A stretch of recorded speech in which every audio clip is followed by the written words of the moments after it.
তারেক রহমানের NID card 7 থেকে 8 ঘন্টার মধ্যেই প্রস্তুত হয়ে গেছে। এখন আমি যে সময় ভোটার হয়েছিলাম তখন হচ্ছে লিস্ট নিছিল বাড়ি তাইকা, এবং আমাদের যে ইউনিয়ন পরিষদ আছে সেখানে আমাদের ছবি তোলার কথা ছিল। বাট ইউনিয়ন পরিষদে যা ছবি তোলার পর আমি ডাটা, ফিঙ্গারপ্রিন্ট এবং আমার ছবি সবগুলো তুললাম, বাট সার্ভারে নাকি আমার এই তথ্যগুলো উঠে নাই। সো আমার আইডি কার্ড হয় নাই। পরবর্তী বছরে আমি উপজেলায় যাই আবেদন করে হচ্ছে এনআইডি কার্ডটা পাইছি। এখনও স্মার্ট কার্ড পাই নাই। এখন এনআইডি কার্ড যেন আমি পাইছি সেটা হচ্ছে আমার সময় লাগতেছিল 11 দিন, এবং যে সময় আমি ছবি তুলতে গেছিলাম তখন হচ্ছে আমার যেন সাইনটা আছে বা সিগনেচার সেটা ঠিকঠাক হয়েছিল না। আমি রিকোয়েস্ট করছিলাম যেন আমি আবার একটু সাইনটা দেই, এরকম সুযোগ নাই।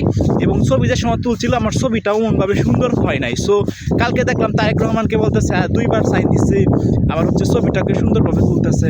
আমার আফসোস একটাই, আমাকেও দুদিন এরকম সুযোগ দিত।